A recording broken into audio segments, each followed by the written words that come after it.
Evening, everybody. I'm Tammy Jensen. I'm the LACBA president. I want to thank you all very briefly for coming tonight to this exciting panel, which is our first panel of the LACBA Task Force on Racial and Social Justice. There will be many other exciting programs coming down the pike. And I want to thank especially our gold and silver sponsors and our co-sponsors, the LACBA affiliates, sections, and committees who've joined together to bring you this really exciting program. And of course, thank you to our speakers, Michael Lewis, John Gibson, and Connie Rice. I look forward to an exciting discussion. And with that, I'm going to turn the panel over to Ann Park. Thank you, Tammy. My name's Ann Park, and I'm Senior Vice President of the Los Angeles County Bar Association. We are truly honored to have such a distinguished and remarkable panel with us tonight to talk to us about the subject of racial justice. Our first panelist is John Gibson, who is a partner at DLA Piper. John has been named one of the best lawyers in America. As a trial lawyer, he's won many high-profile cases for many prominent clients in the healthcare industry, in the high-tech industry, sports teams, and also pro bono clients. One of his famous cases was representing the Los Angeles Clippers basketball team against in historic diversity and inclusion related litigation against the former owner of the team who had made racist remarks that was banned by the NBA from participating in the NBA. We also have as our second panelist the amazing Michael Lawson, who is the president and CEO of the Los Angeles Urban League. The Los Angeles Urban League is at the forefront of racial and social justice in the city of Los Angeles. It is one of our city's premier civil rights organizations working to serve, educate, and empower African Americans and other communities to increase their economic self-reliance and their civil rights. Prior to heading the Los Angeles Urban League, Michael was a partner at Skadden Arps for 31 years. He also served as a United States ambassador under President Obama. He also served as chair of the Los Angeles County Bar Association's Diversity in the Profession Committee, and was chair when I joined it many, many years ago in the early 2000s. Finally, of course, we are so honored to have the incomparable Connie Rice join us today. Connie is a national treasure. She is one of the foremost civil rights attorneys in the country. During her many decades career, she has worked tirelessly to advance racial and social justice. As head of the NAACP Legal Defense Fund in Los Angeles, she worked on very important class action and civil rights cases, winning billions of dollars in policy changes, in police misconduct cases, race and sex discrimination cases, cases involving unfair public policy and transportation policy, probation and public housing. There is no one in Los Angeles that has been more involved and active in terms of helping to reform the Los Angeles Police Department. She has been working tirelessly to root out systemic racism in the department and to help establish systems of community policing. She's now working with the Advancement Project to help improve educational equity, to expand educational opportunities for low-income and disadvantaged children, to increase equity in public and private investments in our communities, and to increase America's promise of a caring, just, and inclusive democracy. She is also the author of this book, Power Concedes Nothing, which is a very powerful memoir of her work for racial and social justice. Finally, moderating the panel is our own Jason Parnell, who is with the Los Angeles office of Winston Strawn. Jason represents domestic and international companies, private equity, and venture capital firms and other clients in a wide array of corporate matters, including M&As, private and public securities offerings, equity and debt financings, and strategic investments. I'm sure this is going to be an amazing discussion. There will be some time at the end for questions, so I encourage you to please put your questions in the chat. And in addition, there are written materials that have been sent to you together with the link for this Zoom meeting. With that, take it away, Jason. Thank you. First of all, thank you to Connie, John, and Michael. We appreciate you guys being here. My purpose tonight is to have a very robust and frank discussion about racial issues, social justice, policing, the legal profession, and like the title of this panel, where we go from here. And so the questions will be designed for each, I'm gonna direct them at each person, but feel free to chime in if you have something to add, any celebrations, grievances. There won't be any mute button. There won't be any plexiglass. No mask this time. We're going to, just have a frank conversation just between us. This is a safe space, and I think that the audience is going to greatly benefit from each of your vast experience and knowledge, and most importantly, your honesty about these issues. And with that, my first question is going to go to John. As you heard from Ann's introduction, you're a prominent African-American attorney, a lawyer's lawyer, as they say. And I wanted to ask you just kind of a quick one. Where do you think we are in terms of the legal community, in terms of race? Thanks, Jason. Well, just to level set, let me start with a couple of statistics on where we are in big law, and then I'll talk generally where I think we are. So, I think we're still in a system where, we have these deeply entrenched systems where the in-group, maybe unknowingly, a lot of times unconsciously, tends to promote and sponsor other members of the in-group, keeping the in-group in and the out-group out. And so just as one example of that, in the AmLaw 200, you have about 4.4% of non-partner lawyers in those firms are African-American, but only 2% of the partners in AmLaw 200 firms are African-American. 2%, compared to well over 13% of the US population, which is African-American. So I think where we are, speaking specifically about big law, is we've got these systems and these unconscious biases that are ruling the way hiring and promotion is done, and opportunities are assembled at the top. But you also have a lot of people who are very interested in changing that.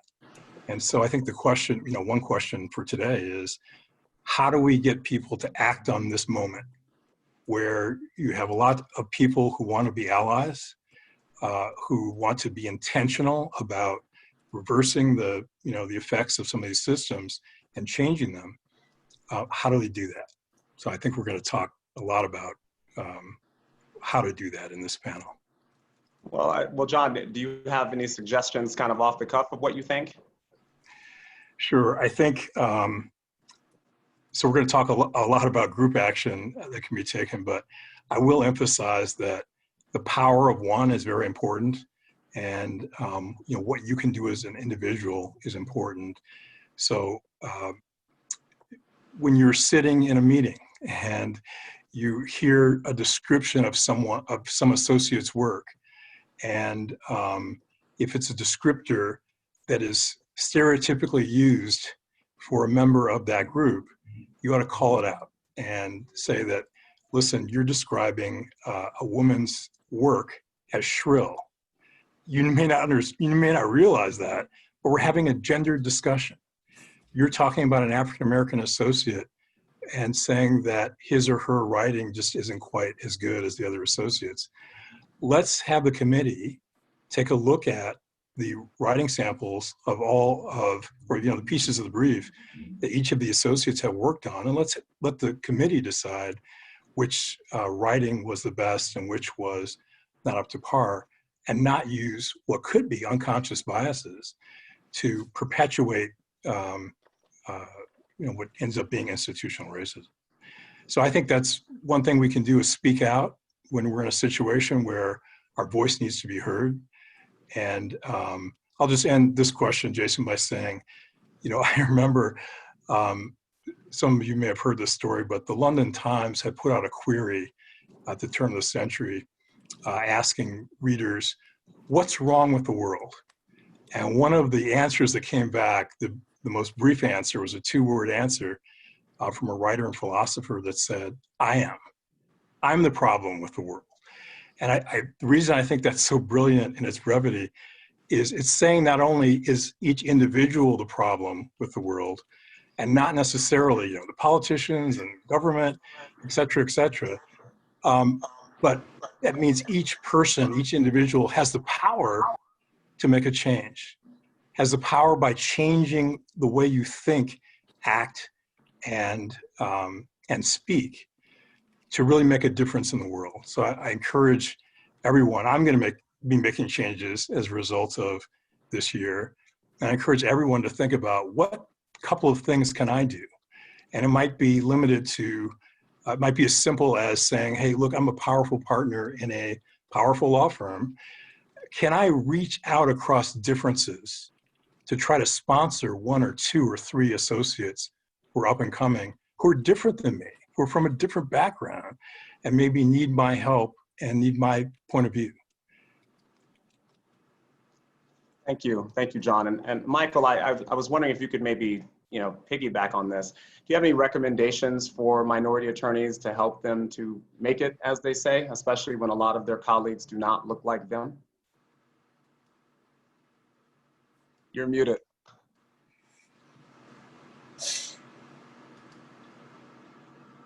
Learn how to unmute your mic, first of all. Step 1. Step 1. I won't take up too much time. And the fact is that there are a lot of things that have to be done on both ends. One of the things that I used to tell a lot of the young associates is that as much as we want to get rid of systemic racism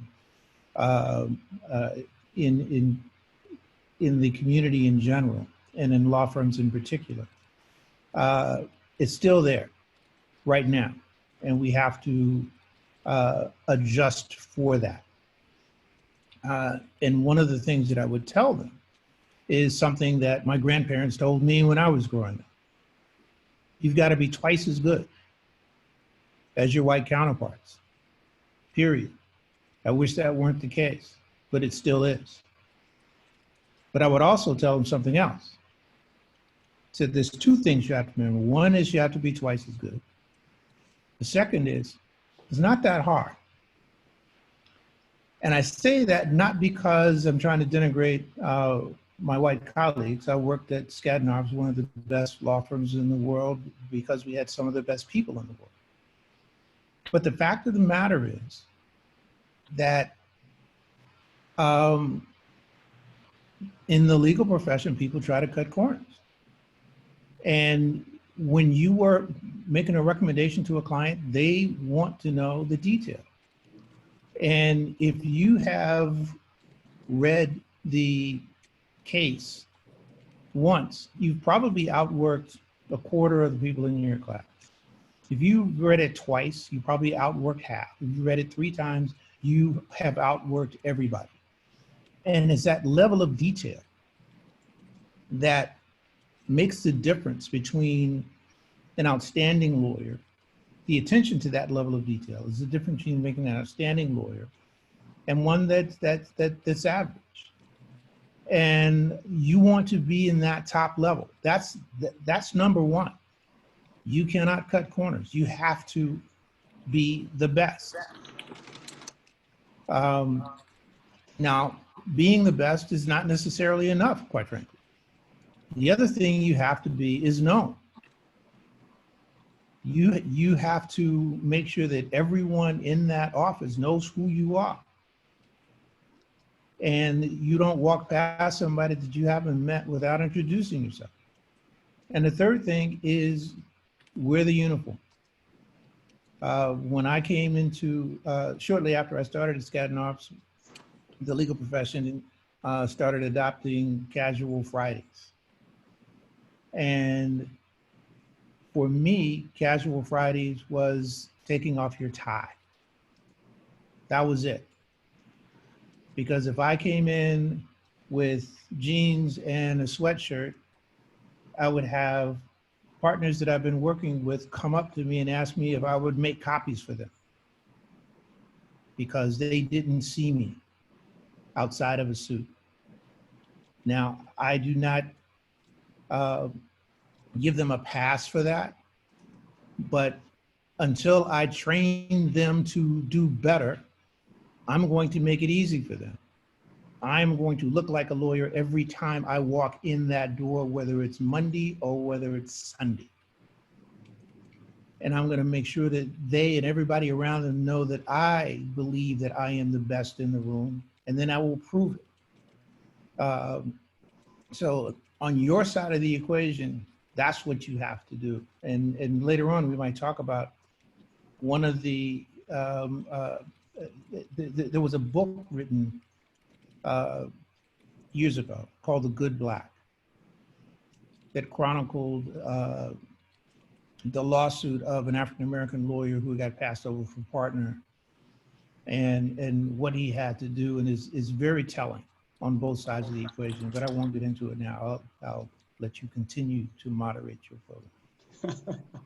Thank you, Michael.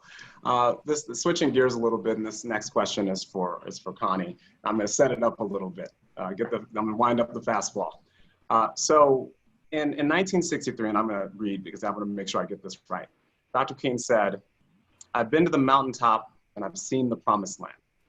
With an African-American president that served 2 terms, and now an African-American woman on a major party ticket and could soon be the first African-American woman that's vice president of the United States. Have we finally arrived as a country? Have we achieved the mountaintop? Have we gotten to the promised land?" No, we're not even at the base of the mountain. Tell me why. First of all, it's so great to be on with John and Michael and you, Jason. This is a real treat. It's good to see everybody. No, I think that what Dr. King glimpsed right before he was executed, I believe the next day,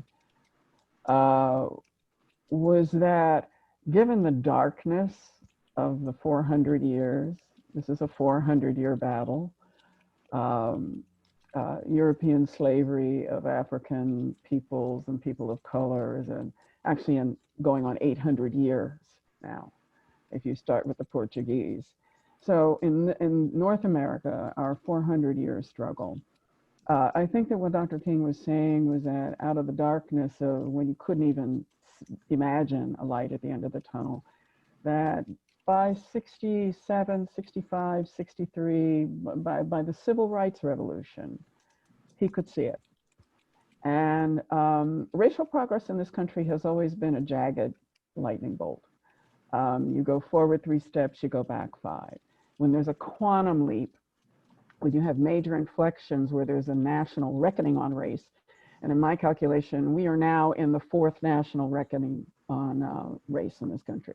The first was at the founding of the Constitution, and we know what happened there. It was a very dark bargain. It's a great book. Read it if you haven't, and you don't know the story of how the racial prime drivers for white supremacy that were built into the pylons and the struts of our constitutional Madisonian framework. Read the dark bargain. You will know every bait that was taken on that. So the first national reckoning on race was with the founding of the country, and we built in slavery.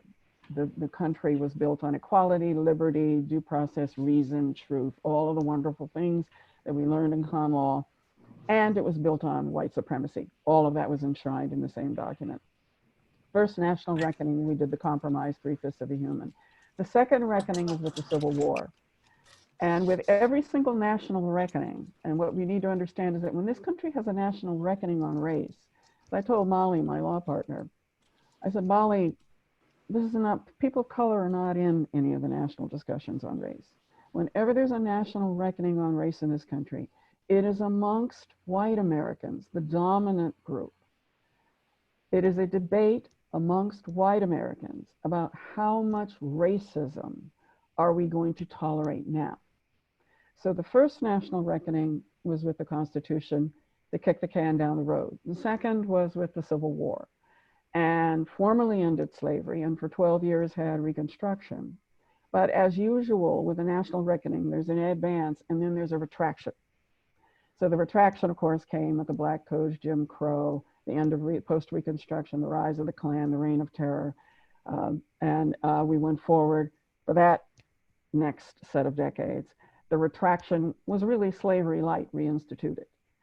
Then came the Civil Rights Revolution, which was the third national reckoning on race. And in that discussion, white America decided to end the savagery of the lynching, the savagery of finally realizing that they were going to realize the end of apartheid and do it both formally and informally, and passed the Civil Rights Acts, housing, voting, you know the acts.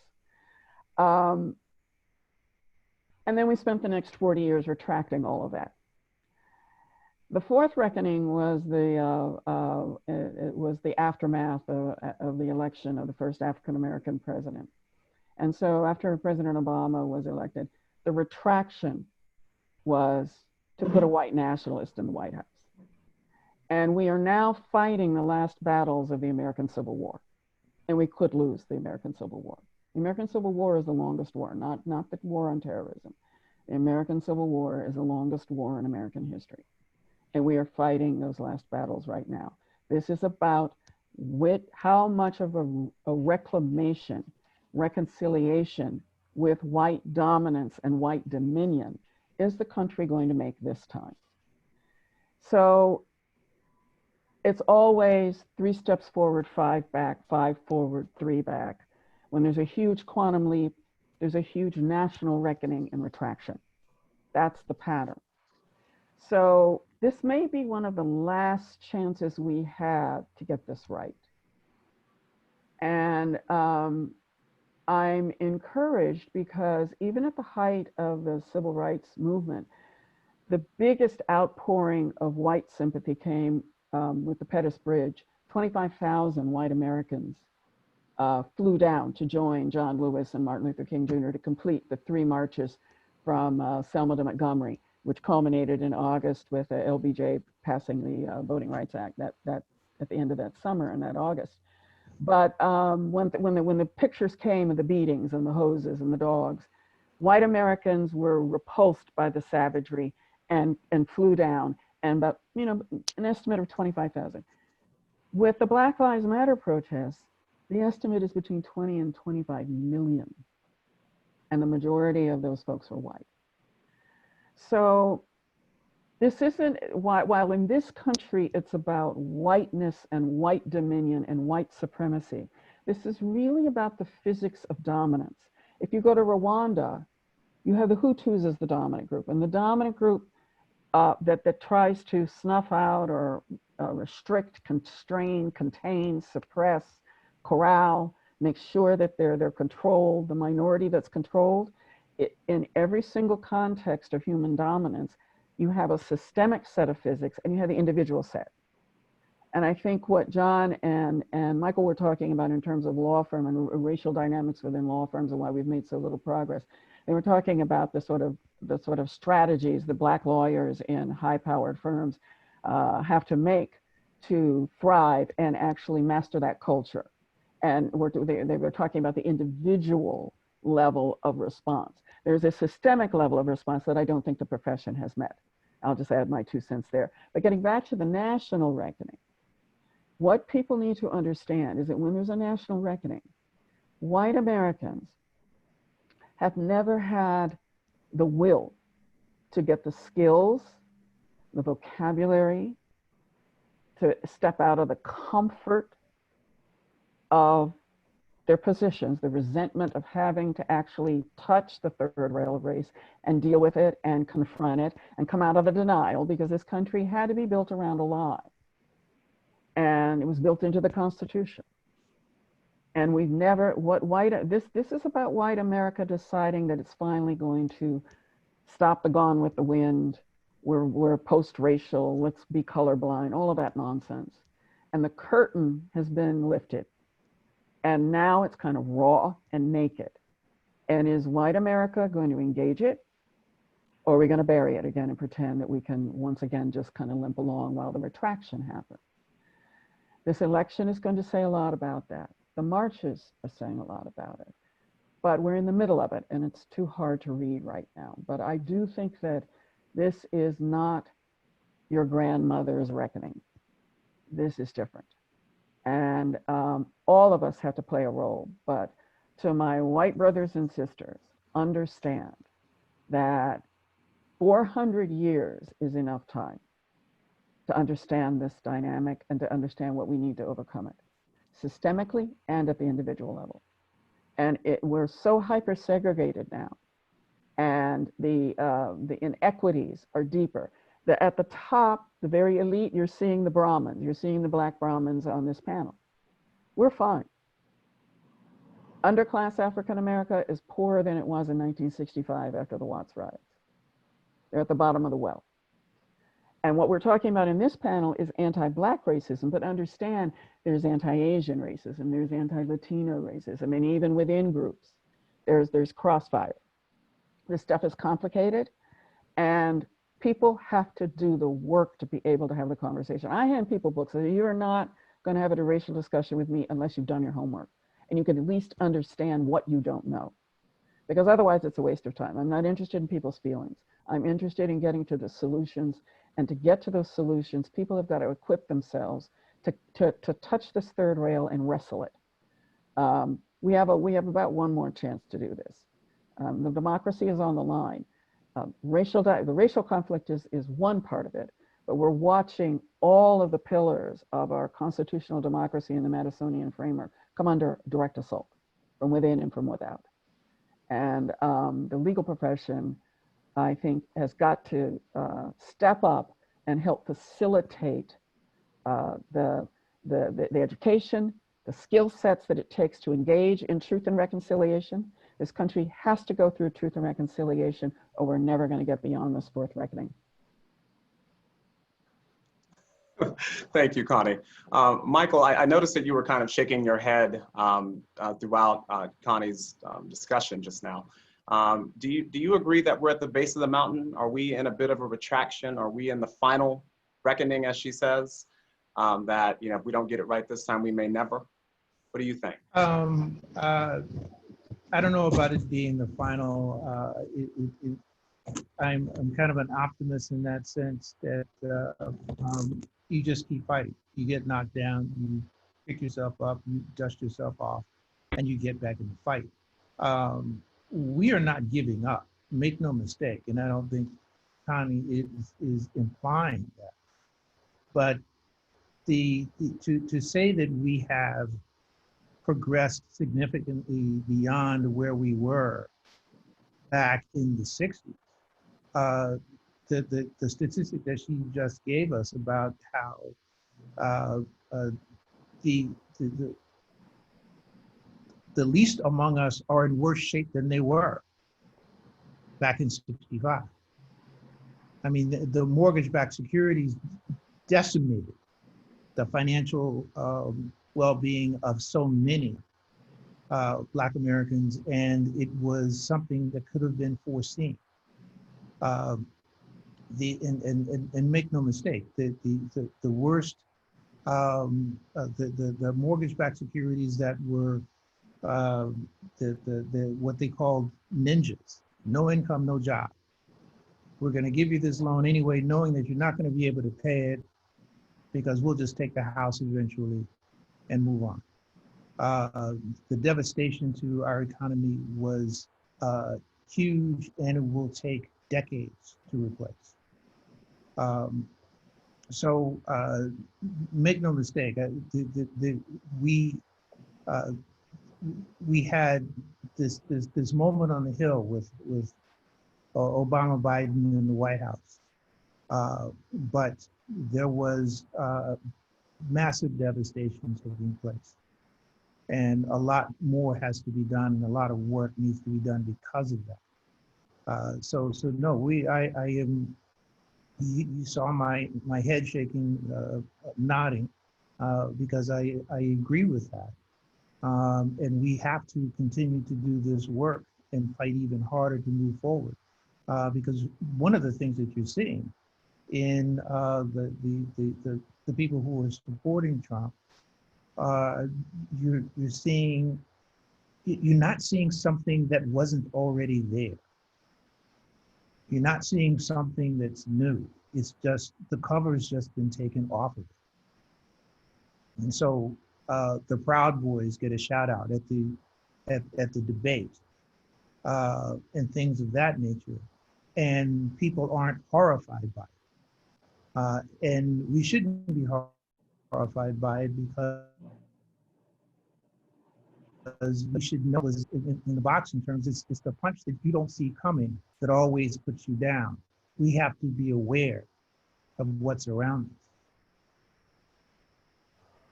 Thank you, Michael.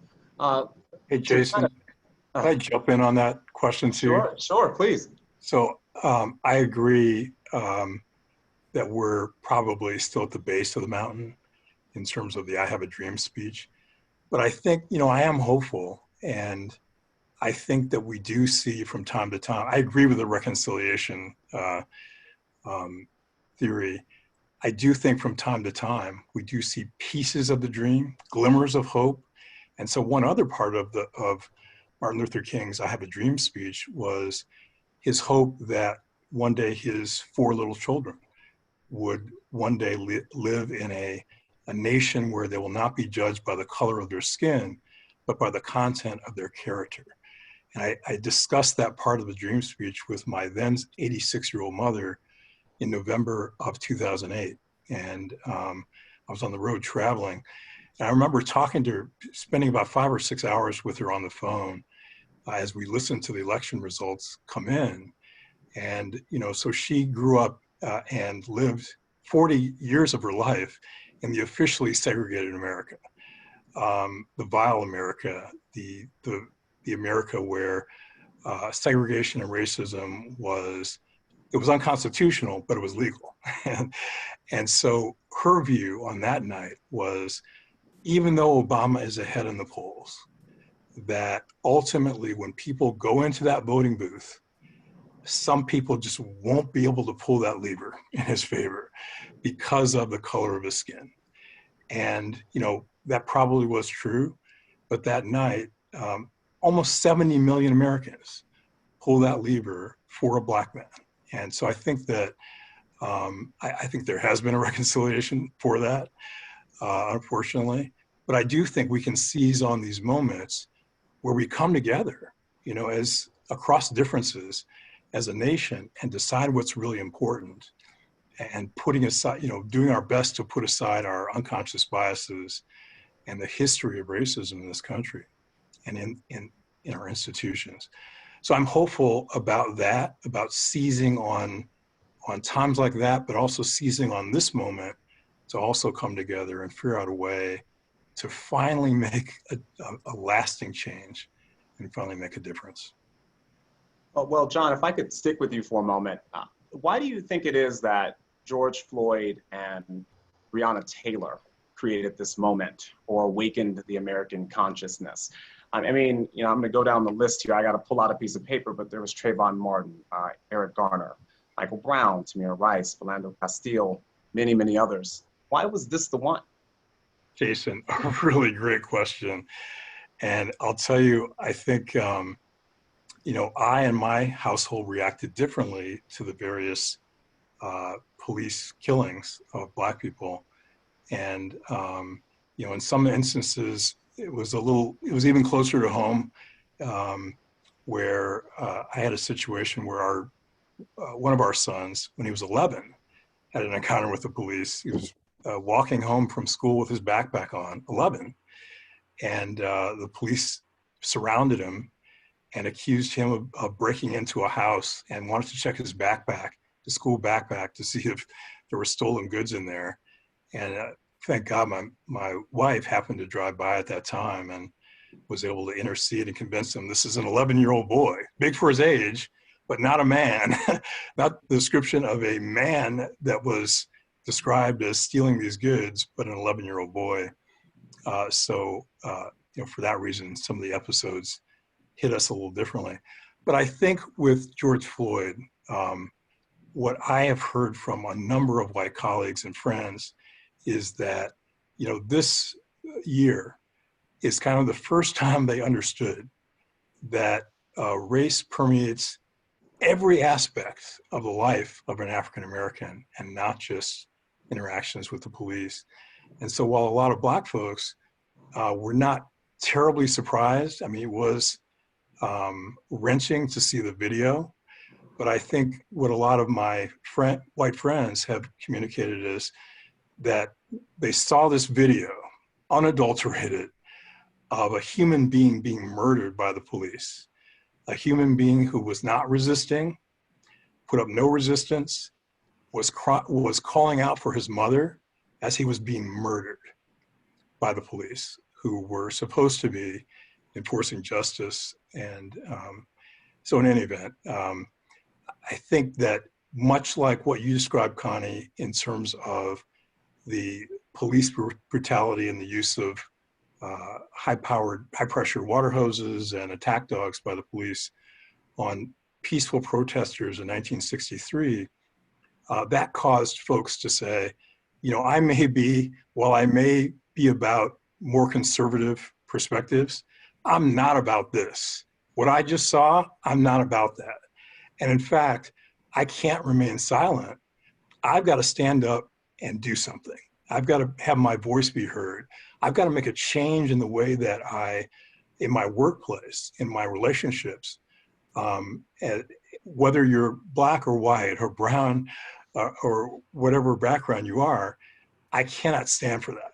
And so I think that's what was so gripping, is that with some of these other murders, I've heard friends say, well, this person put up some resistance and there's these extenuating circumstances. But I think with George Floyd in particular, everyone who looked at that video came to the same conclusion, which is, there's no excuse. What do you think, Connie? I think that's right. And I would add, there are some other horrific videos that are on that level. Most of these videos, and I've seen about 16 of them now, are the videos that I'm talking about are of unarmed African Americans who are either complying with police directives or are offering a level of resistance or objection that doesn't warrant lethal force, or they're fleeing and don't pose an imminent threat of death or bodily harm to anybody. So in other words, on video, they scream unjustified shooting. The George Floyd video, as John was saying, was far more graphic, took more than 8 minutes. And the pandemic meant that there were millions of people stuck at home who saw this video over and over and over again. Had this not happened during the pandemic, I don't think we would have seen 20 to 25 million people for months on end marching. It's wound up in some other things, the frustrations over the pandemic and everything, but I think that the two together, so you had technology, you had the pandemic, and you had a history of these videos that had built. There was an accumulation. And in the African American community, as I told the police chiefs at the major cities police chiefs convention, I said, the profession of policing at the executive level is abjectly failing to address the anguish and the horror and the mounting fury in the African American community about these videos. And I'm someone who works with police every day. I used to sue them. Bratton brought me in, and you can do far more on the inside to change them, because all of the proposals that you can make, you can sue, you can litigate, you can write reports. I'm I'm the Robert Mueller of police reform reports, and you write them, doesn't change anything. You can litigate, you win all your cases. It does not change how police see poor Black and brown underclass communities and also poor white communities, because our policing is actually designed not to provide safety in neighborhoods, but to enforce order. And that order is based on racial segregation and class segregation. You call it containment suppression policing for a reason. It descends from slavery. You had to contain and suppress the slaves on the plantation, just as in Europe, with the Jewish ghettos, you contained and suppressed the Jews within inside the ghetto. You went outside the ghetto, you triggered a pogrom. You go outside the plantation, everybody was deputized in the slave patrols to whip and burn escaped slaves. This is the modern rendition of that. And no, I haven't lost my medication. This is actually history and documented.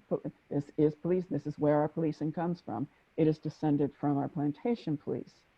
And we have suppression containment because we are determined to remain hyper-segregated. And Martin Luther King Jr. said, until we are fully integrated economically, politically, geographically, and socially, we will never be able to reach that mountaintop. And what have we done? We have hyper-segregated now by race and compound race and class. And so we're further away from what King said had to happen. You not only have to, integration is not just to be able to, Black and white people to sit together or marry.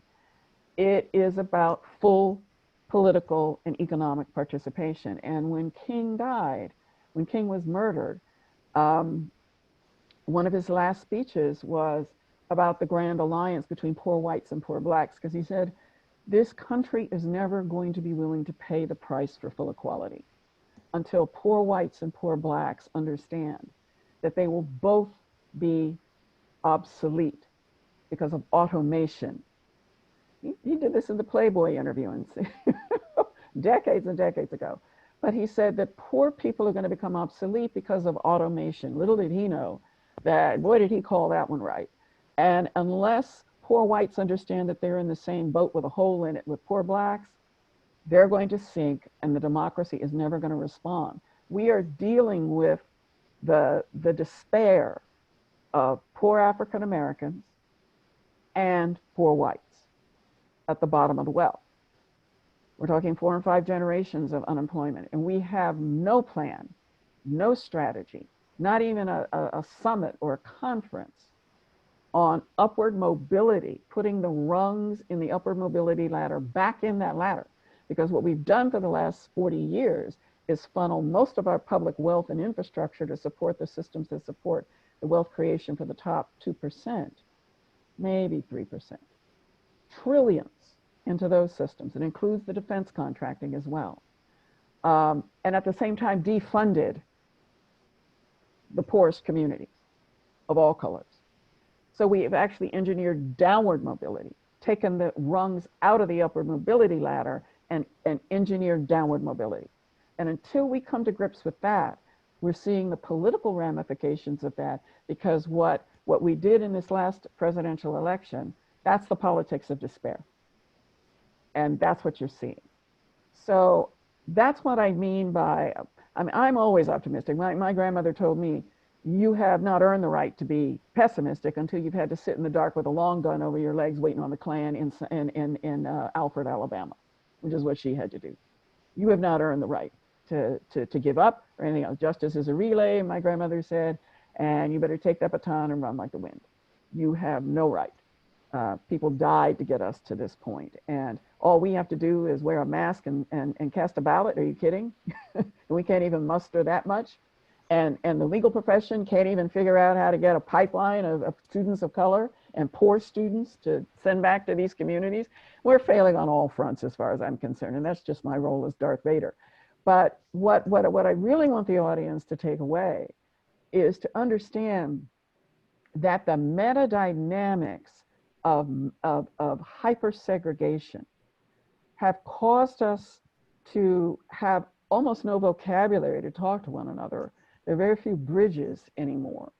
We've isolated geographically, and I'm talking about the larger political dynamics now that are exacerbated by the race baiting and the Southern strategy that has been used to enforce the retraction of the civil rights laws. And that politics has now gone from a race baiting politics into a politics of elimination and annihilation, as far as I'm concerned. When you start letting pandemics take out groups and you refuse to, it's necropolitics is really what it is. And it's a very fascinating field that's being studied now. But that's what you're seeing, is just herd immunity is a necropolitical response.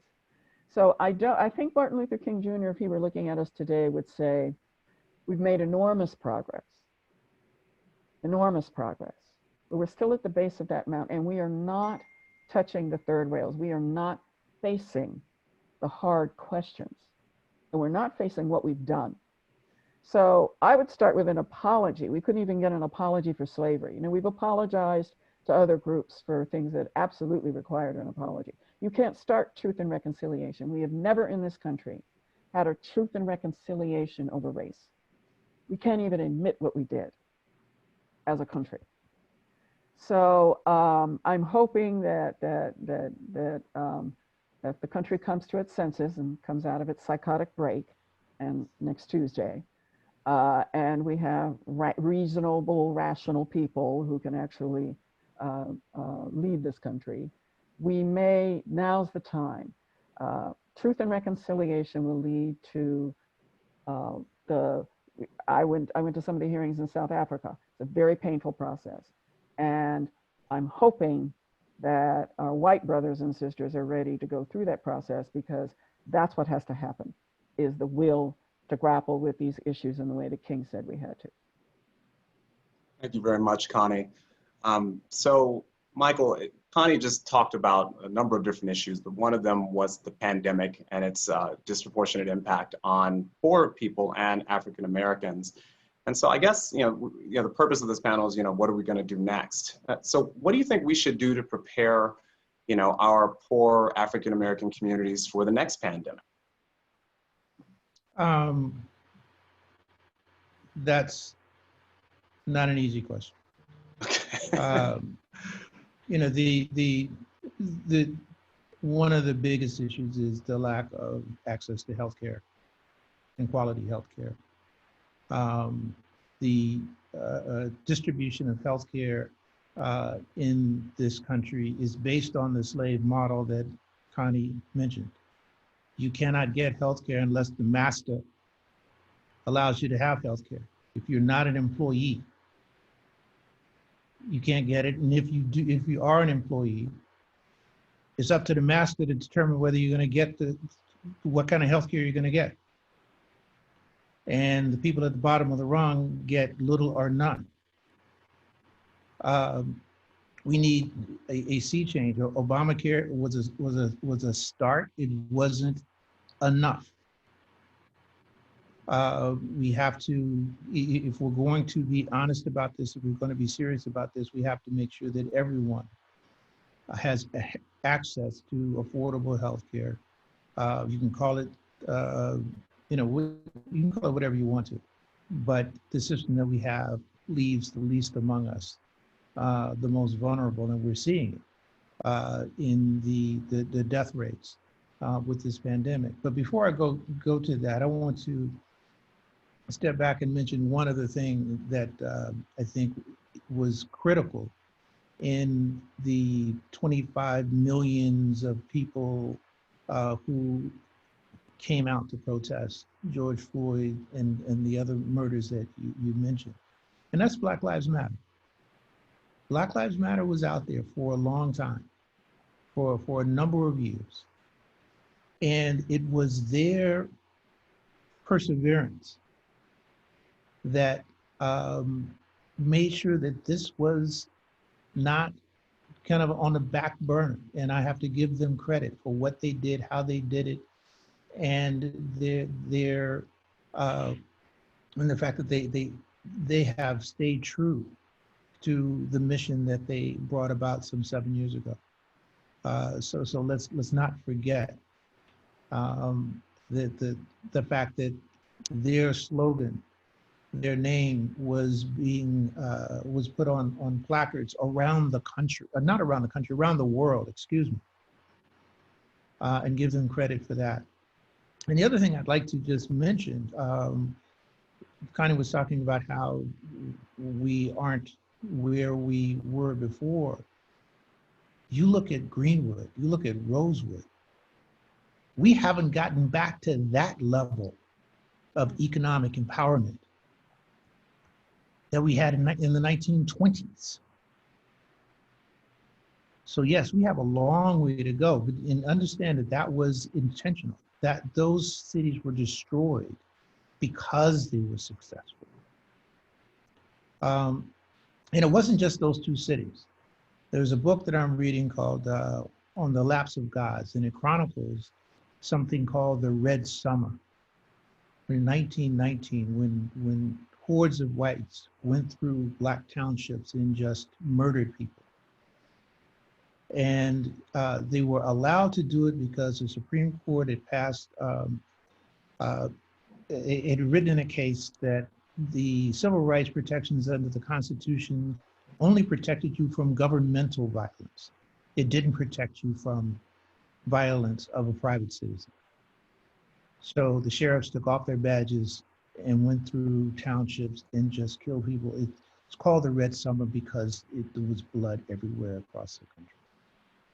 And as a person who works in the financial industry, you know that losses, small losses are worse than big gains. And that's what we have. Those losses were so huge, we have not gotten back to that level. So when we talk about reparations, when we talk about truth and reconciliation, understand that people in Tulsa people grew up in Tulsa weren't even told about that massacre until recently. So there's a lot of things that need to be done, a lot of things that need to be unpacked. And I apologize for, you asked a question that I didn't answer. Well, thank you for your insights. Very, very appreciative. So I guess, Michael, I want to actually stick with you on this. And this was something that was a bit hot button, but it's going to wind up a pitch for Connie. So know that it's coming, Connie. This past summer, it made national news in Central Park. A lady named Amy Cooper, a white woman, was in the park walking her dog without a leash. And a guy named Christian Cooper, a black man, started recording her and telling her to put her dog on a leash. She started frantically screaming, called 911 on him, and the video shows this, and started frantically screaming, "A black man is attacking me." The next day on The Daily Show, Trevor Noah, African-American host, he said that what Amy Cooper had done is weaponized the police and race. What does he mean to weaponize the police and race? This is a part of the landscape of this country. This is the white privilege that we've seen over and over and over again. To me, it is, when you go through the list of events and murders and things that happened that gave rise to the protests, this was just another one of them, because it was in stark relief. You saw on tape what we've seen time and time again. This is that white privilege that let's bring it back to the law firms right now. That the white associates know that if there's a competition between them and a black associate for partnership, they're going to get it. Why? Because they're white. They expect it. This is how I should be treated. I get taken out for lunch before the black associate gets taken out for lunch. I get the plum assignment before someone else gets the plum assignment. And I don't think there's anything wrong with that. And they don't, and did she sit there and pull out a piece of paper and say, okay, I'm white, I'm this, I'm that, I'm that, let me choose this. No, this was always in the back of her mind, that there is a privilege that comes with this, and I should take advantage of it. It is something that we as a country have to address and have to recognize that and I think why it went viral was that it was so blatant. We see things that are similar that are less blatant, but that one was completely blatant, and you could not interpret it in any other way. Yeah. And Jason, I was just looking up the definition of, it goes way beyond implicit bias. What she was tapping into, and I think Michael laid it out really well, teed it up really well. What people don't understand how structural racism works. It's like, what is this new buzzword? What the hell are you talking about? And the best definition that I've seen of the tacit web of collective assumptions and presumptions and biases and prejudices of the dominant group enacted, put into action to suppress the dominated group. And it's the turbocharged impact of collective bias in action. And what Ms. Cooper, is it Cooperman? I can't remember. We call her Karen. Karen. No, because I love Karen Bass. I don't want to perpetuate that. It's too late. But what she was tapping into was that tacit web of unspoken, automatically assumed. It's like the air or gravity. It shapes everything around you, but you can't even see it. And you don't even know why you're behaving the way you are. But she knew that she could weaponize her privilege. The privilege is part of that system of biases, that system that makes one group superior to another, and that every structure, every policy reinforces that dominance. That's what white privilege is. You go to Rwanda, it's Hutu dominance and Hutu privilege. Okay, you know, it's so this is about the physics of human dominance, and what she knew was she could tap into that, and she knew all she had to do was say the magic words. A black man is threatening me. Well, white supremacy is wrapped around, one of the pillars of white supremacy is the protection of white femininity. How many black men have been lynched? Emmett Till was accused of whistling at a woman, you know, on a sidewalk. So that's that collective bias, that system of assumptions and prejudices and fears of the other. And you weaponize it by tapping into it and saying, I get to determine where you can be. You're black and you shouldn't be here. Well, I'm going to call, you know, black kids in a pool, what they call it, poolside Becky and barbecue Patty. And, you know, I mean, all of the women who know that all they have to do is call the police, because the police enforce those biases. They enforce that privilege. And you don't belong. You don't belong here. The police will say, I stopped you because you don't look like you belong here.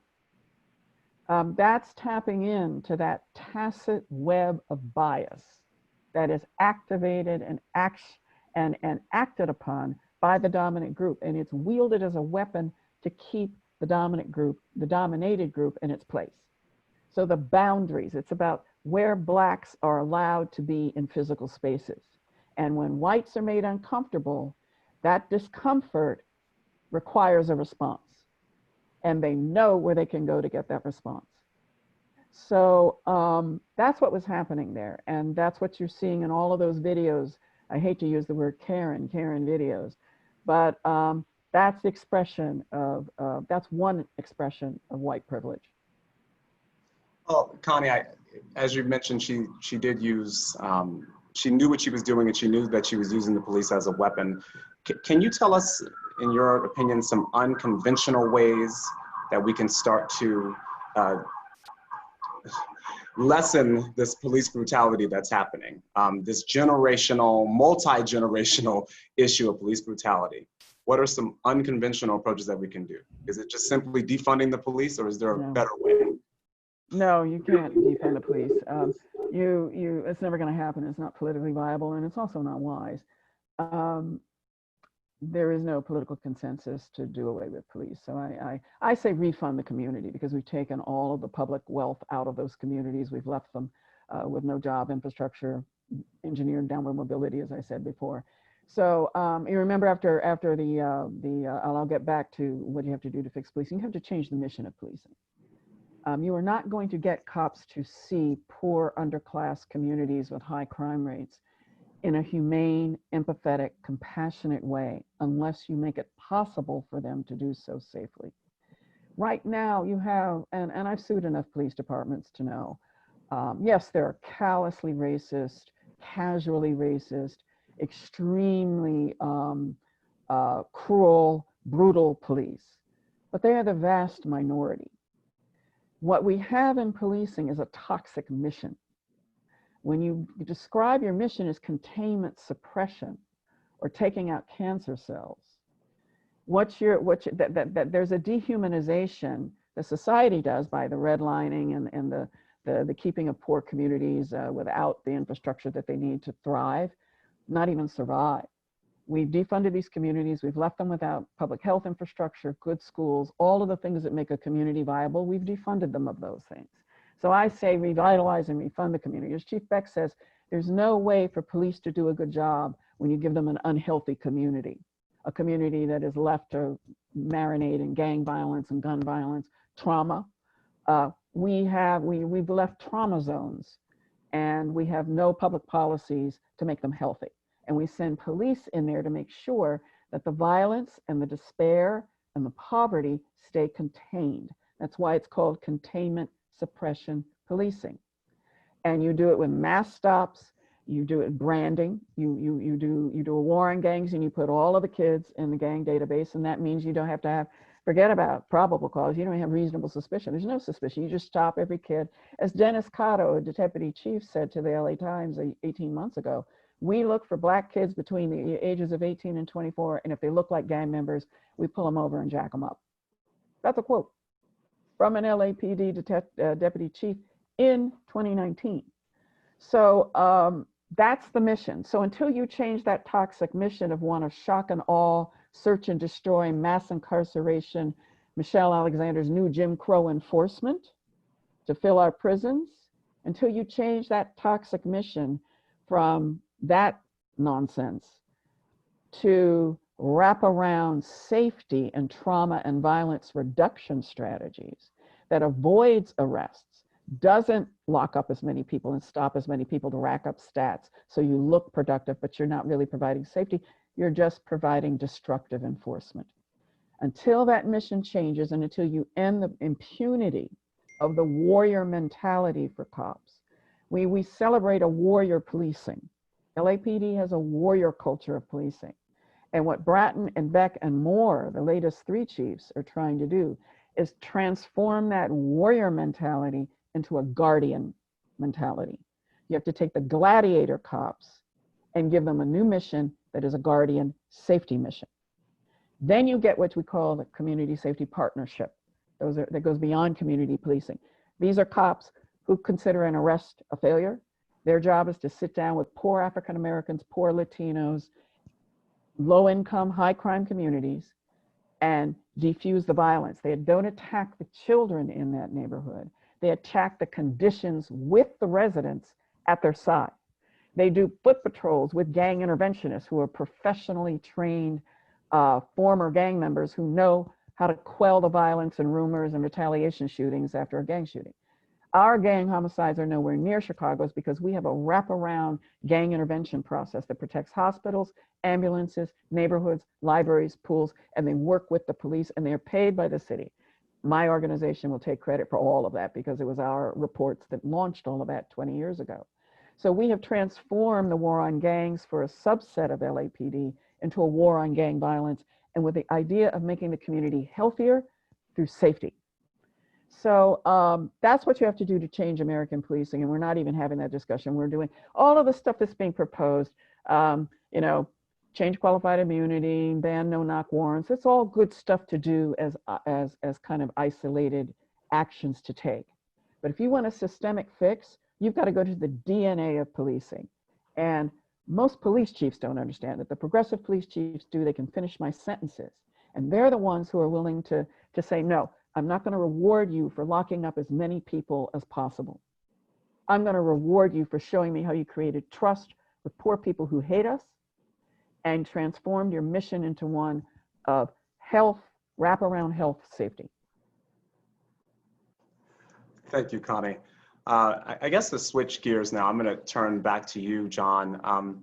So the so-called talk is an integral part of growing up Black in America. Can you explain to the audience what the talk is, when you first got it, context, and how it made you perceive yourself in American society? Assuming you received the talk, but I imagine you did. I did receive the talk, which is part of the reason I'm alive today. Yeah. And so the talk is simply African-American parents telling their children, mostly Black men, you know, coming of age, early teens usually, and certainly before you start driving, how to behave in encounters with the police so you have a better chance of coming out alive. And it's, you know, things like, as a driver, making sure if you're stopped, you show your hands at all time. I was told to put my hands on the steering wheel or the dashboard, have the wallet already out, and the license already out, anticipating police officer's request. Address a police officer as yes, sir, no, sir, sir, yes, sir, right? And in order to, so again, my parents came from a different world than my children, our 4 children were born into. And it was not as much of a surprise to me to get to talk, because I had already heard, you know, with family and friends and things coming through the house, how my parents were treated back when they were my age. That was very different, and it was horrific. And so, you know, I think what I grappled with, and what my children also grappled with a little differently, was how do I relate that world, my parents' world that I've heard about, and that I can see on their faces and their emotions, with the world I'm living in. And at my time, I pretty quickly summarized that it's different, but I better put my hand on the steering wheel rather than the dashboard when I get stopped. And so that's what I did. And that's just the way it is, right? For my children, I think that there was a little more questioning. So we have 2 girls and 2 boys. They're all adults now. And the 2 boys especially, I think, were, yeah, you know, I mean, I understand what it was like when you were a kid, Dad, but, you know, things are different. So they grew up in safe neighborhoods, you know, doctor and lawyer parents, and mixed mixed racial neighborhoods, friends at school of all races. And so they expected maybe a little something different. And so that's why I think the 11-year-old, the boy who was 11 when he was surrounded by the police, coming home from school with his backpack full of books, it was before he got to talk. And so we gave him the talk that evening, and he was just, you know, very surprised, but now, you know, he got it. I think that one thing I've tried to do in terms of talking to others, like white friends and white colleagues, about the talk and what it feels like to be a child hearing that for the first time in this day and age, is I've related it to home and away games. So I was an athlete, but I think you could, if you've ever been to an athletic contest as a fan, any game, high school, college, pro, 6th grade, you can relate to the difference between when you're home and when you're away. So when I was home as a player, everything was right with the world, you know, and everyone was in my corner. If I missed a shot, the fans, keep on shooting, Gibson, you're going to hit one, right? Keep going. If there was ever a question, if there's a collision on court and there was a question about who the foul was on, if I'm at home, the ref's got to think twice about whether to call a foul on me, because the whole crowd, the whole arena is going to erupt and boo that referee's decision, right? The announcer, pumps my credentials at the introduction and pronounces my name correctly and plays my favorite song when I make a basket. But away is completely different. And this is the key point. Because I think that a lot of African Americans in various venues are playing away most of their games and not home. I'm the same player, same scoring average, right? Same abilities. The fans start as soon as I walk in the arena. You can't shoot anything, you know. Two, the announcer announces my name and mispronounces it. How do you mispronounce John Gibson? It's got to be intentional, right? The boos start, the Darth Vader theme music gets played, et cetera, et cetera. And, I could swear that the referees are calling fouls on me when I'm nowhere near the action and didn't touch anything. And that's what it's like sometimes to be an African-American in society, in various pockets, sometimes even in the practice of law, where you feel like you're the away player, you're visiting, and you're not entitled, you're not given the entitlement that you've earned, or you think you've earned, whereas some of your colleagues are playing at home all the time, and they're treated like VIPs. I want to be treated like a VIP. So that's a way of, I think, leveling the emotional understanding so that we can kind of come together. I know I've segued a little bit further from your question about the talk, Jason, but I think the talk is an important thing that African-American kids receive that most other kids, white kids, probably do not receive, or certainly not quite the same talk. And it's important to understand how we can come together and get to a place where I can understand the other person's point of view, and the other person can get inside my skin a little bit through an analogy like home and away, to understand what I'm going through and how we come together and fix this. So I'm going to turn it to John and Connie, and whoever wants to jump on this, they can. And by the way, we have about maybe 9 minutes before we have to get to Q&A. And so I will say, John or Connie, like, what advice would you have for, an African-American parent who has a child that sees images of George Floyd, or here's a president on international television tell a white supremacist group, stand back and stand by? What do you say for the millennial parent, the parent that's 30 years old and, is too young for the civil rights movement, but old enough to have seen a whole lot of things like what's going on now, and the child that's 5 years old right now, and so all they've seen is a Trump presidency? What advice would you have for those parents? I have cats. I never had kids, so I'm unqualified to give advice to parents. But I think of it this way. I always say to people, this country is an idea, and the best parts of that idea are worth fighting for. They're worth dying for, those principles. I wouldn't have spent my life vindicating a judicial framework that I know is fundamentally unjust in the criminal injustice area, but that there are enough principles there to make a just system, and that's what we fight to do. This country has always been Bull Connor and Martin Luther King Jr. It's always been Lincoln and Trump. So it has always been this schizophrenic, complex, unique, pluralistic. We're aiming for pluralism, and we have a motto, e pluribus unum, and we're trying to decide whether we're going to continue to have a Madisonian framework and strive for multiracial democracy, King's dream. Multiracial democracy grounded in equality and equal treatment. And so when you see the George Floyd, when you see any kind of grotesque injustice, be it racial, be it against the homophobia, the Islamophobia, the anti-Semitism, any kind of hateful injustice, it comes with any culture, any country, any territory. And the question is, why would you stick with this system? And the reason to do it is that the alternative is civil war, which is still a possibility. You don't want to do that. Our system has built into it perfectibility. That's why we're sitting here today.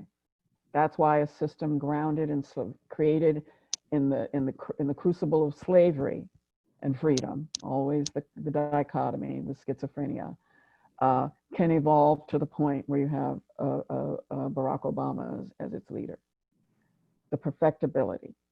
As James Baldwin would say, we are achieving America. That's what we're doing. Well, I agree with that, Jason. And I'll just add, I want to speak to the white parents out there for a second, and some of the things that you can do are to say, as for me and my family, this is not what we're about. And I've seen what's going on. It's not what I'm about. And I'm going to do more than silently disagree with it. I'm going to speak out. And speaking out comes in a lot of forms. It can be speaking out like the brave folks who have been out on the front lines peacefully protesting, but it can also be in your little corner of the world. And this is very important. You may be in a conversation where you hear something that you know is either intentional or unintentional, maybe unconscious bias coming out and playing out in a way that's going to possibly hurt someone. And you're the person in the room who can lift your voice and say, not on my watch. And here's why I think that the conversation you're having and the labels and the evaluation you're making of an African-American or a woman are labels and evaluations you would never make of a white person or a man, for example. And here's why I say that. What if we redirect the conversation another way, right? Let's come together and figure out what's the right way to do it so that we're doing righteousness and good. So I think that in our little corners of the world, we can have individually, we can have a very important impact. We don't have time to go into some examples like the NFL's Rooney Rule, where you had just such a long-standing system of unconscious bias that kind of kept Black coaches out, and the in-group in and the out-group out. And through Johnny Cochran and some others, the equity owners in the NFL came to realize, wait a minute, this is what we've been doing. We haven't really intended to do it. And in fact, now that we change the parameters and cast a wider net and look for people from all different backgrounds, we're having interviews and conversations with people who are bringing new things to the table and are changing the way the game is played and are improving the level of competition. And we're hiring Black coaches who are winning Super Bowls. And along the way, we're coming together across differences and learning what it's like to be the other person and what value the other person can bring to the table if we recognize, bring awareness to, and work together to eliminate unconscious bias. Thank you, John. I have one last question for you, Michael, and then we're going to turn to a couple of questions, or at least one that I received from the audience. So, we've covered a lot of ground, and so the question here is, how can your non-minority or non-African American colleagues be supportive during this time of a referendum and us kind of looking at race and kind of taking a look in the mirror and saying we need to do things a little bit differently? How can your colleagues in the legal profession be supportive of you, and are there any do's and don'ts? I guess I'll also ask.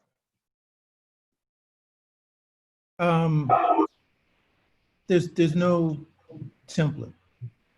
There's no one size fits all activity or saying or thing that you should or should not do. You just have to act. and do the right thing. And it just takes the willingness to step up and say, that's not the right thing to do. And you recognize it, you see it around you. When I was a young associate, there was a group of attorneys in my same class, 2 years out of law school. And for some reason, every Monday was ethnic joke day. And they'd come into my office and tell me this ethnic joke. It was never a black joke. After 2 times of that happening, the third time they came in, I said, stop. I know you tell black jokes when I'm not in the room. I don't want to hear Jewish jokes. I don't want to hear Asian jokes. I don't want to hear anything and I can't stop you from doing it outside of my office, but I'm not going to play this game. And you know what? The ethnic jokes stopped. The power that you have is in all of us. And I look at the Me Too movement, the hashtag Me Too movement. Sexual atrocities have been going on in C-suites and in the entertainment industry for decades. And everybody knew about it and nobody did anything until the Me Too movement came up and they said, enough. The answer is what President Obama said, we are the ones we've been waiting for. We can do this. We all just have to step up and do what's right. Let me give a little bit of a pushback. Among your colleagues, do you find that, or in the law firm setting or in another setting, have you found that you have been the voice of Black people? Have you experienced that phenomenon where if there's a Black issue, you're asked about it? I consider myself the voice of reason. It's not a Black thing. It's not a white thing. It's the right thing. And yes, I have taken heat for the positions that I've taken. I have, and that's really it. Are you willing to step up and do the right thing regardless of the consequences that it's going to have on you? And the fact of the matter is, I have never really been, when I've done the right thing, it's always benefited me. Because even if I didn't get that promotion because I was the person that said, no, you shouldn't do that, something else was coming along. The fact of the matter is that's what we all should do.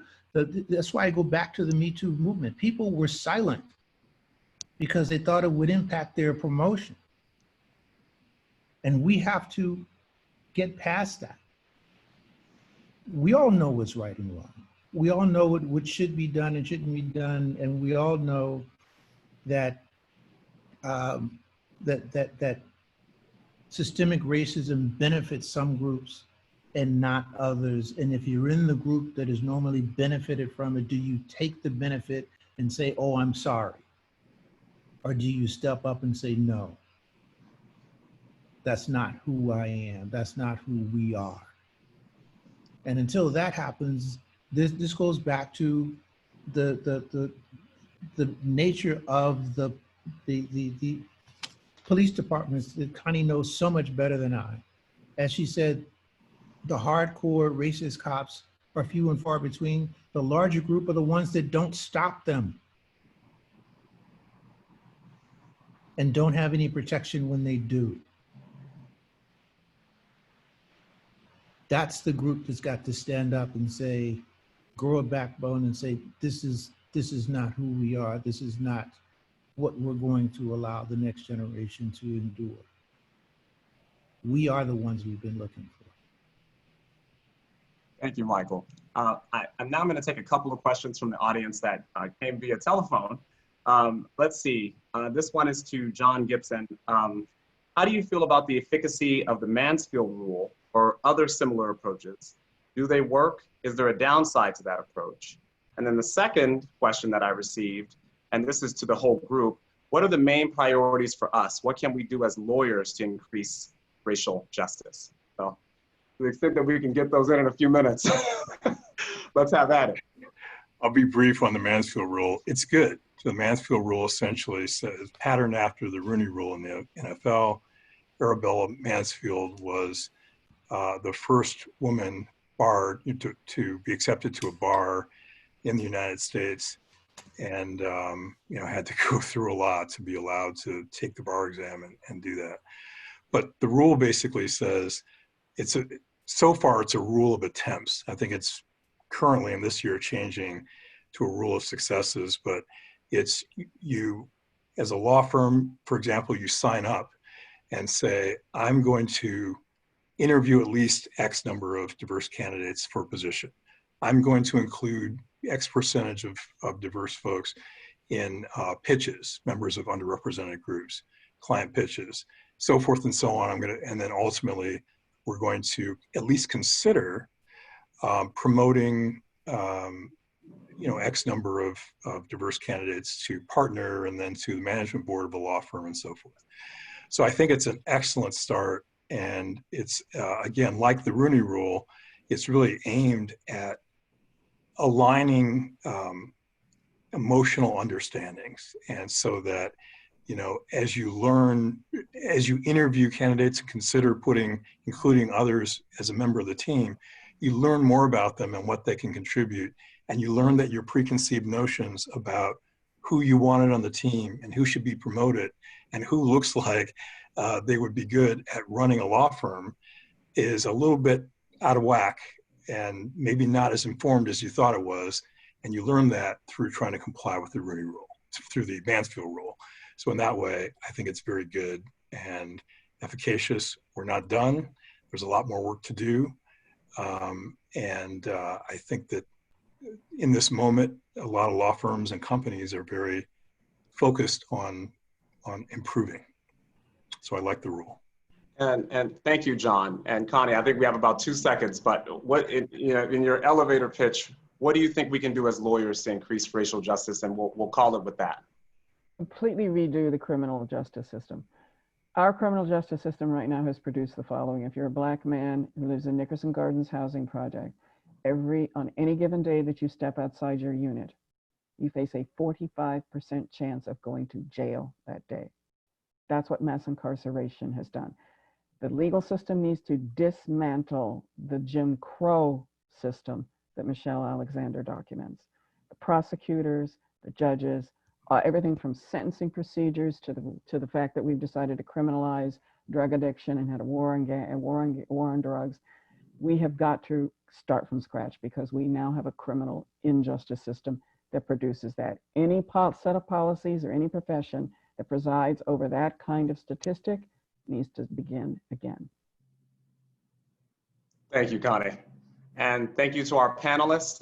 Thank you, Michael Lawson. Thank you, Connie Rice, and thank you, John Gibson. This was fantastic. A very robust discussion, with just us in a room with 500 people listening. So it was fantastic. And on behalf of the LA County Bar Association and President Tammy Jensen, we thank you very much for your time and hope to get you on another panel soon.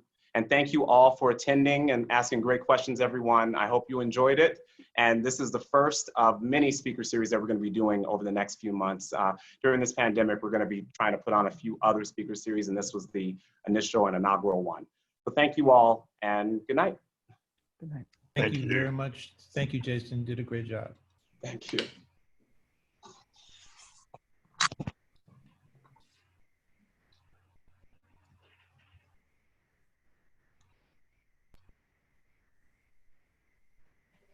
Connie, you are the best. No, I'm not. You're fantastic, Connie. Thank you. Honestly, fantastic. And thank you, Michael. Thank you. Thanks for being there.